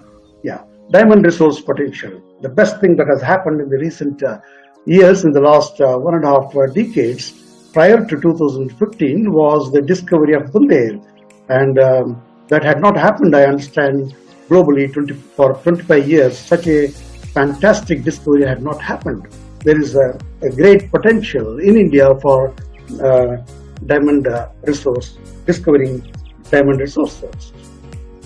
Likewise, for discovering nickel and platinum group minerals, so much of potential. This map, that shows where such locations are. Yeah. Singhbhum Craton, one of the fantastic areas which covers part of Jharkhand in Orissa, and there is much scope for copper, an opportunity for possible conglomerate hosted gold, similar to it was sand. And major part is yet to be explored. Yeah. IMIC can boost expenditure on exploration. The FDI inflow is currently very small. The state of Ontario in Canada, with its court supportive laws, has been able to attract over just one state in Canada, US $2.4 billion only in gold exploration and mining between 2012 and 2015. This shows the way for India to amend the law in tune with the Indian Mineral Industry Code. Fraser Survey. Why we are not figuring in the Fraser's annual survey? It is one of the reasons, among the many, non-adoption of CRISCO-compliant mineral code has been one of the reasons why India ranked so low in the Fraser Institute annual survey. And World Bank sees of doing mineral business. India did not even appear in the last few years. IMIC-driven MMDR Act can play the magic. It is the answer. IMIC-driven, I stress on that, IMIC-driven MMDR Act is the answer. Yeah. National Mineral Exploration Trust, empaneled members of NMET and their geological consultants are definitely looking forward for IMIC when the code is legislated. Niti Aayog, as already, I am not going to stress much more than already, the NACRI and then Dr. Rao and Abani Samal, the whole committee is currently discussing the Niti Aayog. I think just this month, on the 10th of this month, they held discussions with Niti Aayog. Niti Aayog, in its blueprint on strategy for New India, has set all objectives for the country. I'm not going to read them. It's again how much of the potential that exists for the mineral sector to add to the GDP of the country and how much of the employment that it can create. IMIC would lend a helping hand and complement such proposals for reforms currently under consideration of the Ministry of Mines. Yeah. These documents, these publications support mineral exploration as a commercial business. This is where IMIC is needed. Particularly the one, FIMI, the Exploration Key to Resource Development, held in October 2008, and the most recent one, the Development of Mineral Resources, role of FDI. These highlights the scope for the mineral code as well as amending the act to encourage mineral exploration and mining as a commercial business. Yeah. This is a very important document, particularly highlighting the metals that we require, India requires in the future, particularly the lithium, nickel, the chromium, the graphite, and such energy efficient minerals for batteries, etc. A document that was brought about as a vision document for 2030 by the National Science Technology Management Information under DST, and by the Brookings India highlight again the opportunities that exist in the country. Yeah. Global best practices and quality assurances, quality control in the Indian mineral sector. Dr. Rao, particularly in one of these, the last 1 week when I was talking to him, he asked me to highlight on the best practices, the QA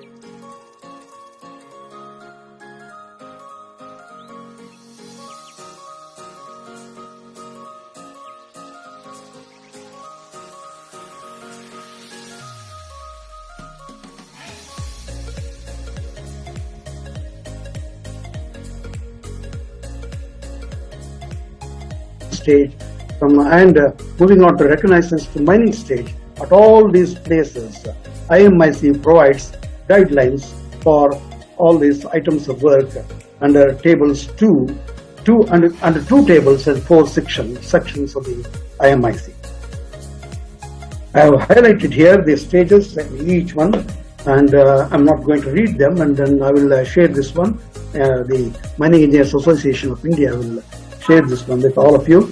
These are the stages, and these stages can happen in a matter of 3 years. From the conceptualization to a mine can happen within 3 years if the mineral concession, the process is very efficient in a country, or it can go on up to 20 years, depending upon a number of factors.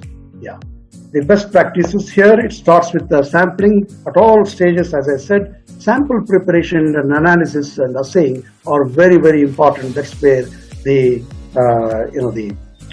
QAQC plays a role. QAQC is required in chemical analysis and assaying, insertion of blank samples, internal standards, duplicates, CRMs, etc. It's also required in database management system. I am personally aware. Dr. Devarajan, I think he's one of the participants here, and Mr. Peshwa, SCR Peshwa, my colleagues formerly with when I was in Geomysore and Deccan Gold. Dr. Devarajan had put in place a DBMS at Geomysore Services while carrying out a major resource drilling program at Janagiri Goldfields. Likewise, SCR Peshwa had established a DBMS at Deccan Gold Mines while handling a large volume of data generated at Janajur Goldfields in Karnataka. Access to such validated data was given to 2 internationally recognized QPs, Golder Associates and Snowden. Both of them are based out of Perth, Western Australia. It is required at the stage of resource modeling and resource estimation. As per IMIC Figure 1, IMIC provides guidelines for all these processes. Our role of RCP, I'm not going to emphasize because Dr. Abani has already emphasized what should be the qualification of RCPs and why certification is absolutely necessary. And in fact, the keynote address, Mr. Sunil Duggal, emphasized on the need for the certification of the Indian mineral properties. The way forward for IMIC-backed Indian mineral sector. India has a spectacular historical legacy of mineral production, mineral discoveries, mineral beneficiation and metallurgy even from prehistoric times. Though India is late to join the CRISCO League, IMIC has finally arrived. NACRI's efforts to finally get the IMIC approved by CRISCO were fully backed by the entire Indian mineral industry leaders, MEI, FIMI, MGMI and also CAM. And Rao emphasized on these things. The participation of the Indian mineral industry executives, NMDC, Vedanta, Tata Steel, MECL. I must mention these names. It's very important. We have to mention these names. Aditya Birla Group, Triveni, Dalmia Cement, Sesagova, IMFA, Datamine, and all these the industry executives, they participated in a 4-day professional development program on mineral deposit evaluation, estimation, and classification held in Hyderabad in 2017. This reflects the overwhelming interest of the Indian mining industry to embrace and follow India-specific mineral code IMIC. In the UNFC system, as you all know, there is no provision for an independent QP or CP or RCP. That should be good enough reason for the ministry to recognize and legislate IMIC as the national code for the mineral industry. Let's hope SEBI, Stock Exchange Board of India, will quickly agree to incorporate IMIC into its listing rules, and the team has already held discussions with SEBI. Mineral laws fine-tuned to CRISCO codes, needless to emphasize this one, has enabled the countries like Canada and Australia and other countries to become robust mineral economies. IMIC, I am sure, lays a solid foundation to achieve the vision and intents of National Mineral Policy 2019 and specifically the Para 12.1 of NMEP 2016 and also the recommendations of the Niti Aayog, PIMI, MEI and DST. IMIC is the way forward for a vibrant mineral industry in India. Investor-friendly acts and rules framed in tune with IMIC will certainly serve to achieve Atmanirbhar Bharat and the vision of India becoming a $5 trillion economy. Thank you all. I once again thank the organizers.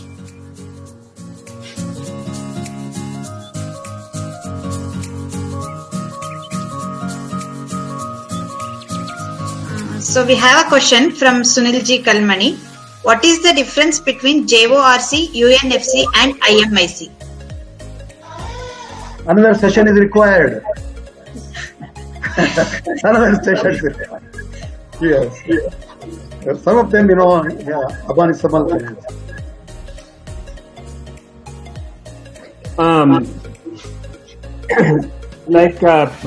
In my slides, I highlighted a couple items in there.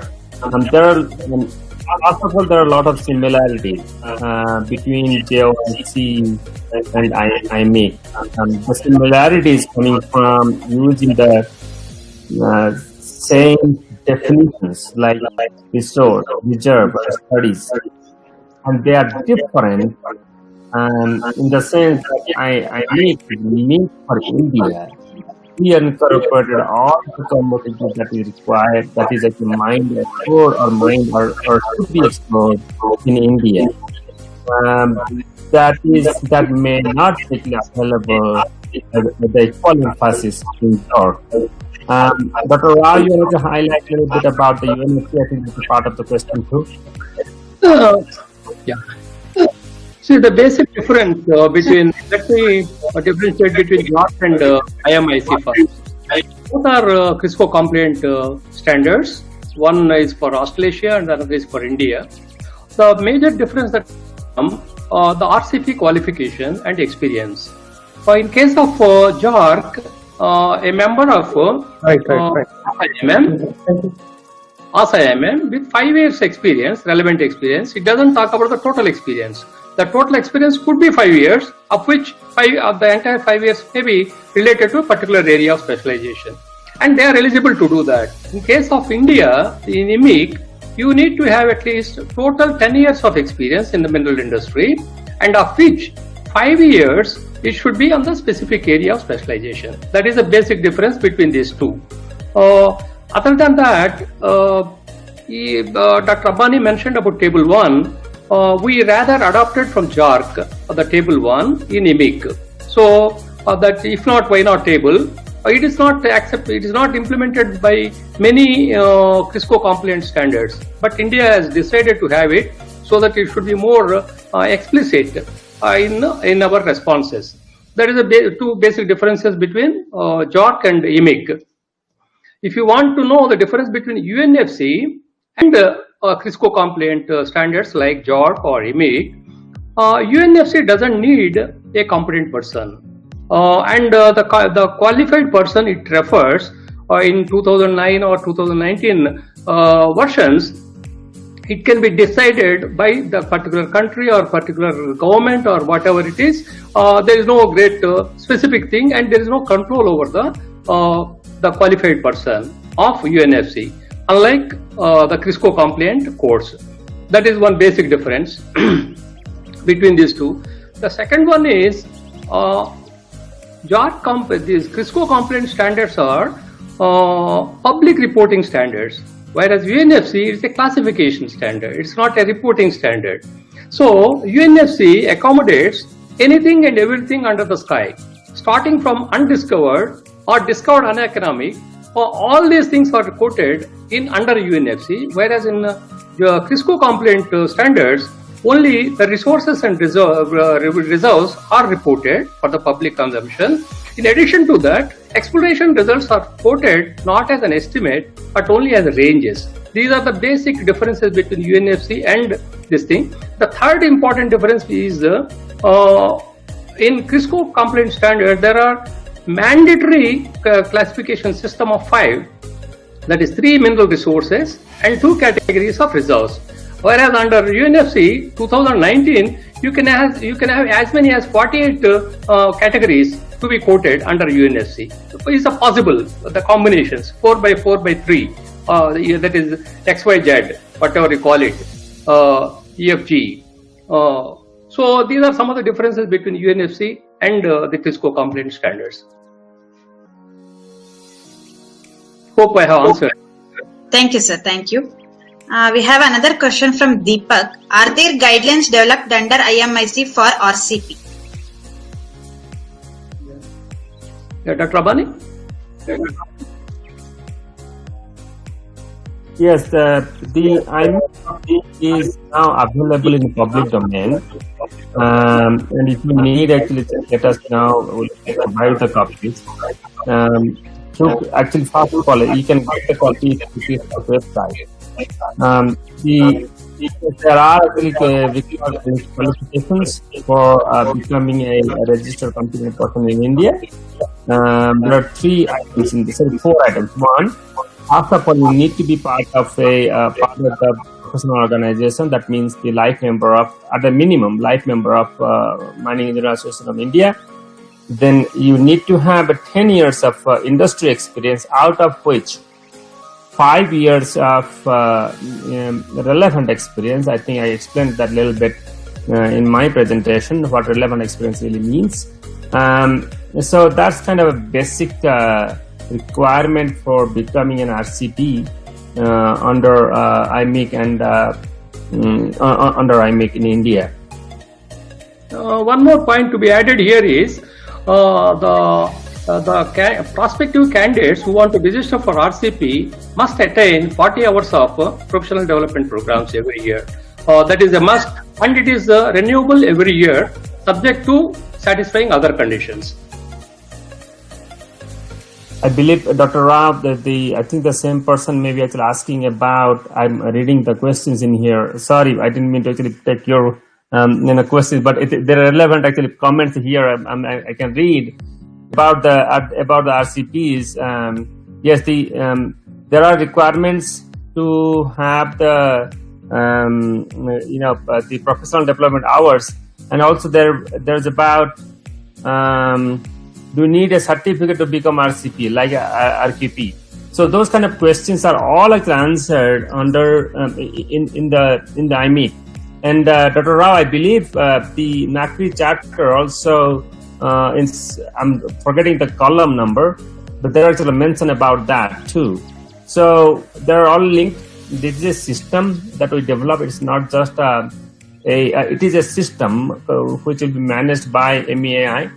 So yes, there will be a certification system. That process is yet to start. Actually, we are just enabling the committee. Either Dr. Rao, correct me if I'm wrong. To start the process, and the process is actually there is a committee for admitting the RCPs. Then there is a committee for basically. There are 2 committees. They're watching how the RCPs are performing. That is very similar to other jurisdictions around the world. So not the same, but very similar systems that happens in the other parts of the world. So it is a system. The RCP certification will start sometime soon. Just I don't know how to say it, Dr. Rao. Just, I guess, is it fair to say sometime soon? Yes. Yeah. No, rather we launched this program here today only to start that actually. Yes. Actually, just to, I'll be out of line saying that the 30 members that are now founding members of NACRI, they are the way selected. There's not just anyone could be a NACRI member. They qualify to become an RCP in the country. So those 30 members will be recognized as the founding members of NACRI and the RCPs, the first batch of RCPs. And that will, once that rolls out, then the next batch of RCPs or the continuous process of admitting RCPs will just go on. So that's the first phase is taking time.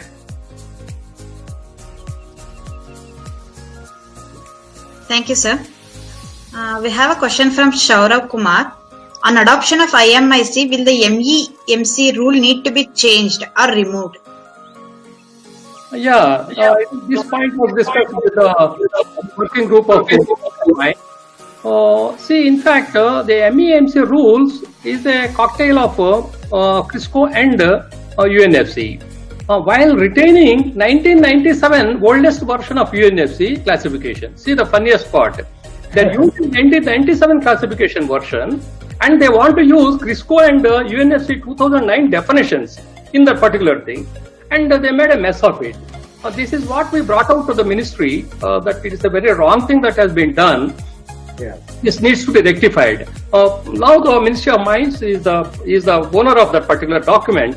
Naturally, they're working on it. Probably there will be some revisions coming in MEMC.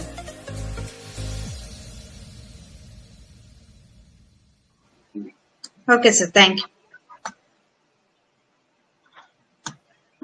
There is question from Nagasridhar. Do we need a certificate to become RCP, like RQP earlier issued by IBM?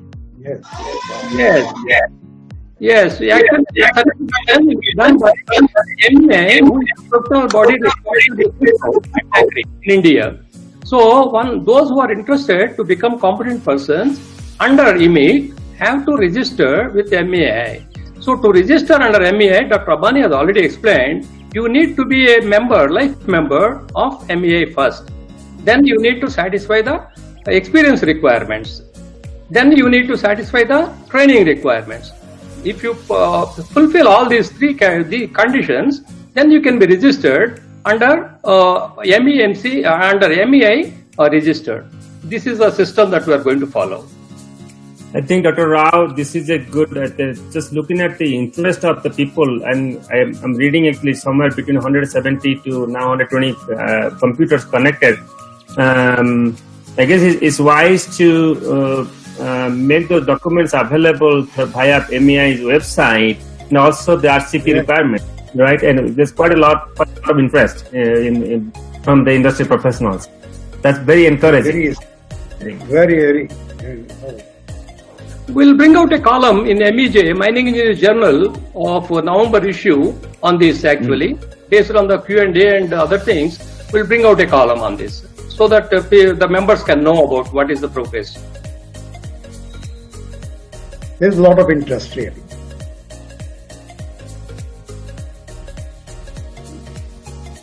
And we had one more question from Dastagiri. How to calculate granite reserves?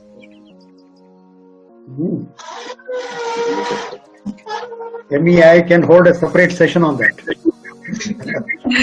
I think what you were hinting at, there are two things. That's a very good question, in fact.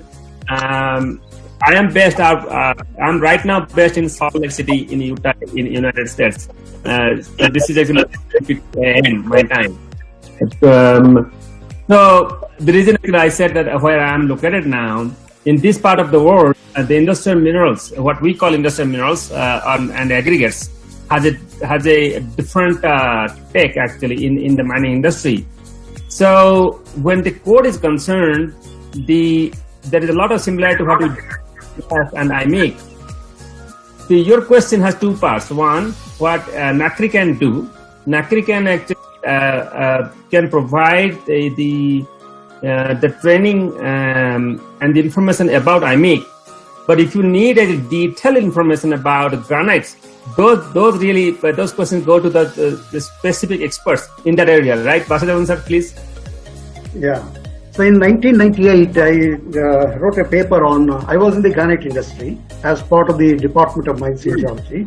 I wrote a detailed note published in the Stona on the criteria for assessment of marketable quality granite. That's the title of the paper.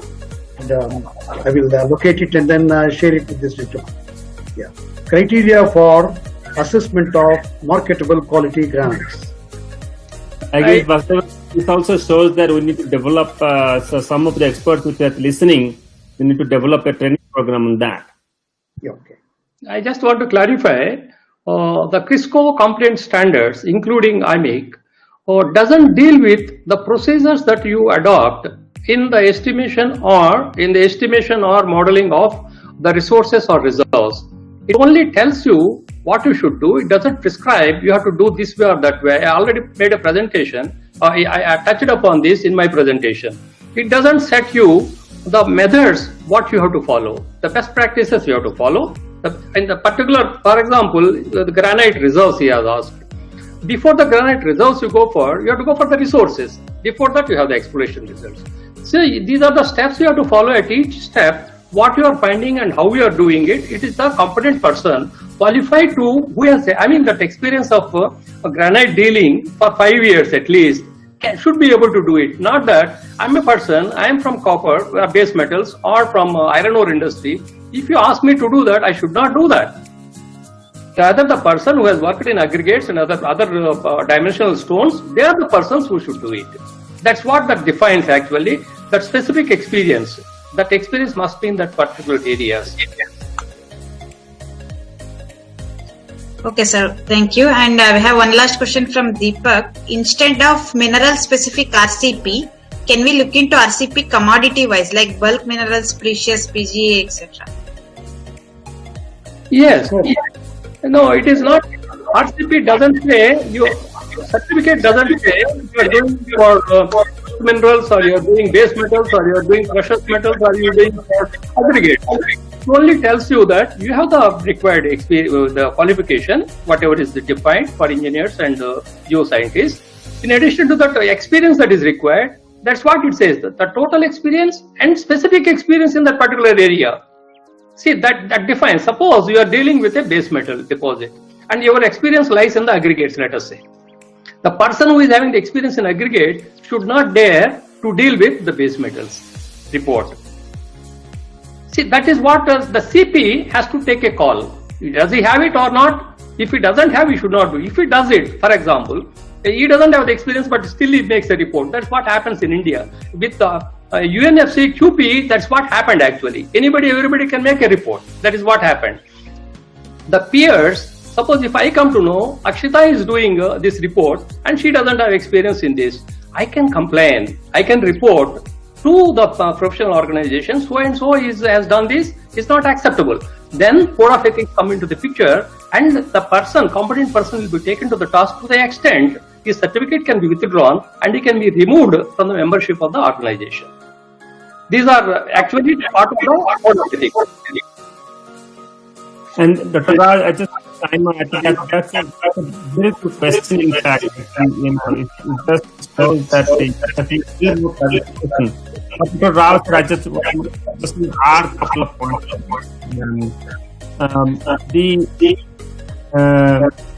I think your question, you said commodity-wise and bulk minerals and specific PGE.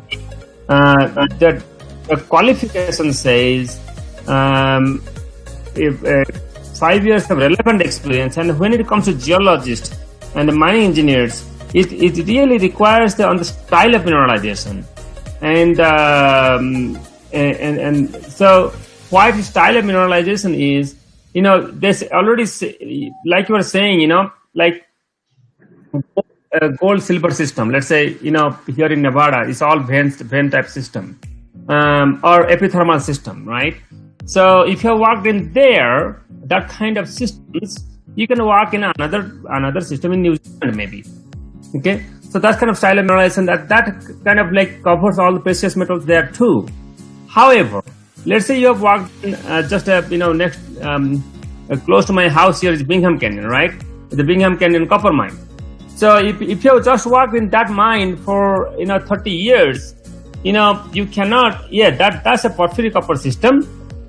Your experience in porphyry copper system is a bulk commodity at that time, but that person doesn't really qualify to or doesn't have experience to become a competent person in a sedimentary hosted copper system. Like there are world-class ones, there are small ones also elsewhere. You don't have that experience, right? So that's why the style of mineralization and the controls of mineralization are more stressed. But when you call bulk commodity, that can actually mix up a lot of things, like iron ore, the bulk commodity. Copper, depending on the type of mineralization, can be a bulk commodity. Gold, depending on the type of mineralization, can be a bulk commodity too. Like, next door to Barrick's mine here in Nevada is a small mine, which is a small scale mine. So that's one of the reasons why, again and again, we come back to that qualification. The competent person need to have experience on the style of mineralization. If it's sedimentary, then it's sedimentary, go ahead like that. So it needs a little bit of analysis. If you need more clarification, please reach out to us. We'll be happy to help you. See, finally, I just want to add one sentence. The competent person, whoever makes a report, it goes under the signature of the competent person. He has to sign, he has to put his name, he has to put his qualifications below, why he has written that report. He has to explain, I have so and so experience in so and so place, and that should be certified by himself. And that is in the public domain. So those who try to evade certain things cannot be escaping from this system. Once you self-define that I have the experience, naturally it is open for people to question. And it has to be signed by the competent person.